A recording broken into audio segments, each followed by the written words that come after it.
الآخرة خير وأبقى. ആഖിറത്ത് പരലോകം അത് ഖൈറാണ്, അതിനും അവശേഷിക്കുന്നതാണ്. ഇത് പരിശുദ്ധ ഖുർആൻ അള്ളാഹു പറഞ്ഞൊരു കാര്യമാണ്. പാരത്രികമായ ലോകം അതാണ് യഥാർത്ഥത്തിൽ നമുക്ക് ഉത്തമം, അതാണ് എന്നും അവശേഷിക്കുന്നത്. അതല്ലാത്ത ഒന്നും ഈ ലോകത്ത് അവശേഷിക്കുന്നതല്ല. നബി സല്ലല്ലാഹു അലൈഹി വസല്ലം തങ്ങൾ പറയുകയുണ്ടായി, അദ്ദുന്യ മസ്റഅത്തുൽ ആഖിറ. ഈ ദുനിയാവ് എന്നുള്ളത്, നമ്മുടെ ഈ ജീവിതം, ഇത് ആഖിറത്തിലേക്കുള്ള കൃഷിസ്ഥലമാണെന്ന് നബി സല്ലല്ലാഹു അലൈഹി വസല്ലം തങ്ങൾ നമ്മെ പഠിപ്പിക്കുകയുണ്ടായി.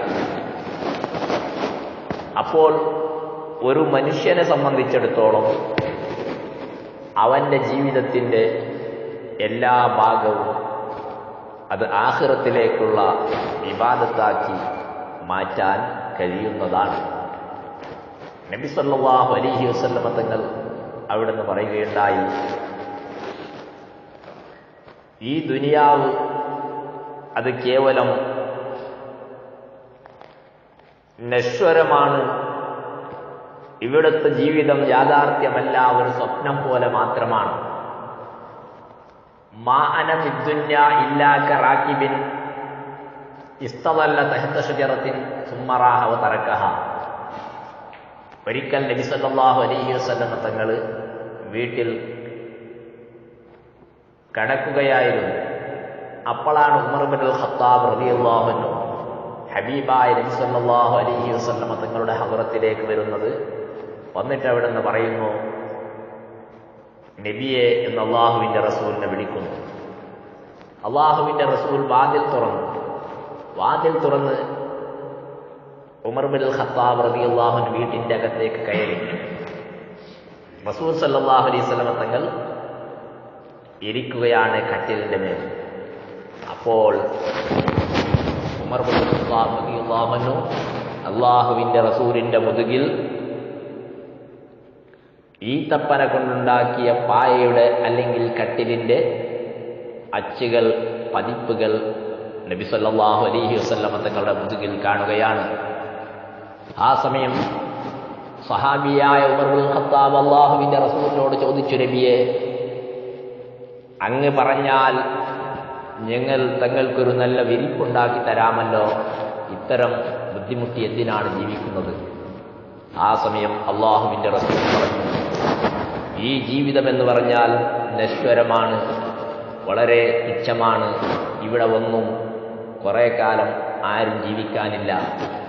മാ അന ഫിദ്ദുന്യ ഇല്ലാ കറാകിബിൻ, ഈ ദുനിയാവിൽ ഞാൻ കേവലം ഒരു യാത്രികൻ മാത്രമാണ്, ഒരു സഞ്ചാരി മാത്രമാണ്. ഇസ്തദല്ല തഹ്ത ഷജറത്തിൻ, ഒരു മരത്തിന്റെ ചോടെ തണൽ കൊള്ളാൻ വേണ്ടി കുറച്ചു സമയം ബസ് സ്റ്റാൻഡിലോ അല്ലെങ്കിൽ മറ്റേതെങ്കിലും സ്ഥലത്തിലോ തണൽ കൊള്ളാൻ വേണ്ടി മരത്തിന്റെ അടിഭാഗത്തിരിക്കുന്നു. പക്ഷേ വാഹനം കിട്ടിയാൽ സുമ്മ റാഹ വ തറക്കഹ, അവൻ അവിടെ നിന്ന് യാത്ര തുടരുകയാണ്. ഇതാണ് യാഥാർത്ഥ്യം. അതുകൊണ്ട് ആഖിറത്തിലേക്കുള്ള യാത്രയാണ് നമുക്ക്. സ്വർഗത്തിൽ നിന്ന് പുറത്തു വന്ന മനുഷ്യൻ സ്വർഗത്തിലേക്ക് തന്നെ മടങ്ങണമെന്ന് അള്ളാഹുവിന്റെ റസൂൽ നമ്മെ പഠിപ്പിക്കുകയാണ്. സഹോദരന്മാരെ, അപ്പോൾ നമുക്കിതിൽ വളരെ പഠിക്കാനുണ്ട്.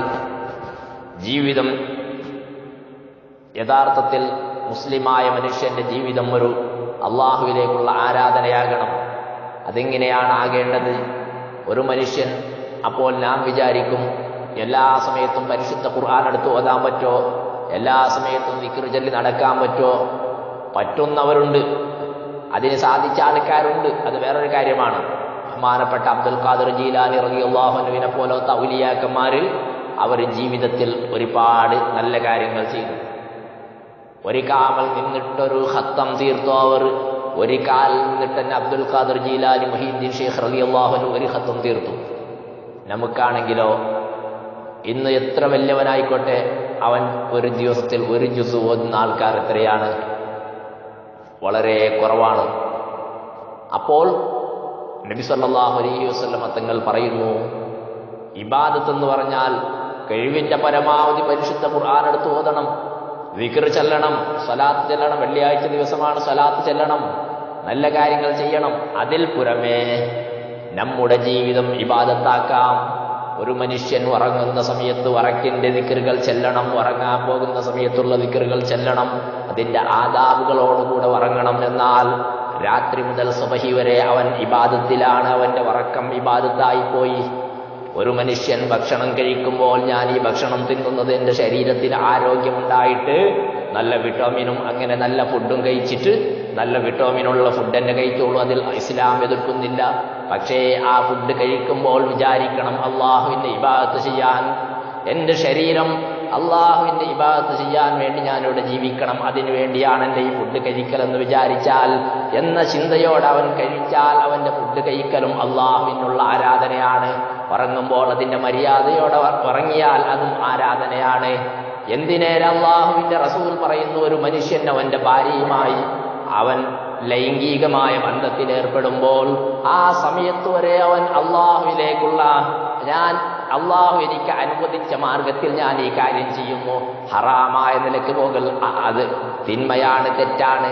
അതേസമയം അള്ളാഹ് അനുവദിച്ച കാര്യമാണെന്ന് ചിന്തിച്ച ഒരാള് നല്ല നിലക്ക് ആ കാര്യം ചെയ്താൽ അതും അവനിക്കുള്ള ഇബാദത്താണ്. അള്ളാഹുവിന്റെ റസൂൽ ഈ കാര്യം പറയുമ്പോൾ സഹാബത്ത് ചോദിച്ചു, നബിയെ, ഒരാൾ തന്റെ ഭാര്യയുമായി ബന്ധപ്പെടുമ്പോൾ അതിന് അവനിക്ക് കൂലി കിട്ടുമോ? അത് അവന്റെ ശരീരത്തിന്റെ ആഗ്രഹമല്ലേ? ആ സമയം അള്ളാഹുവിന്റെ റസൂൽ പറയുന്ന ഒരാള് അന്യ പെണ്ണുമായി ഹറാമായി സല്ലപിച്ചാൽ അതിന് ശിക്ഷയില്ലേ? സഹാബത്ത് പറയുന്നതിന് ശിക്ഷയുണ്ട്.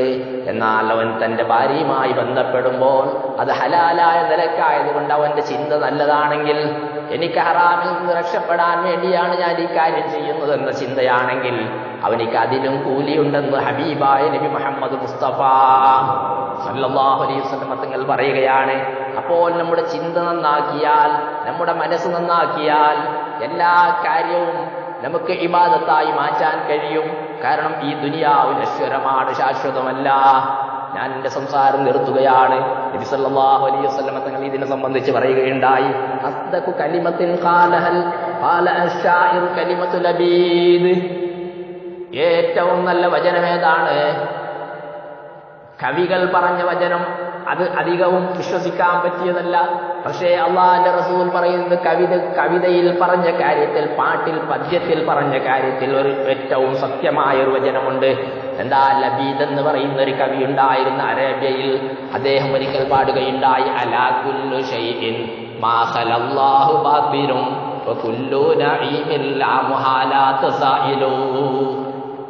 അദ്ദേഹം ഒരിക്കൽ ഇങ്ങനെ പറഞ്ഞു, അല്ലാഹ് അല്ലാത്ത എല്ലാ വസ്തുക്കളും അത് നശ്വരമാണ്, എന്നാൽ ദുനിയാവിന്റെ എല്ലാ നിഅമത്തുകളും അത് നീങ്ങിപ്പോകുന്നതുമാണ്, ഇവിടെ ഒന്നും യാഥാർത്ഥ്യമല്ല. എന്നാൽ അള്ളാഹുവിന്റെ റസൂൽ പറയുന്നു, ആഖിറം തന്നെയാണ് യാഥാർത്ഥ്യവും വളരെ ബെസ്റ്റും എന്ന് അള്ളാഹുവിന്റെ റസൂൽ പറയുന്നു. ആഖിറത്തിന് വേണ്ടി ജീവിക്കുന്ന മുത്തഖീങ്ങൾ അള്ളാഹു നമ്മെ ഉൾപ്പെടുത്തുമാറാകട്ടെ.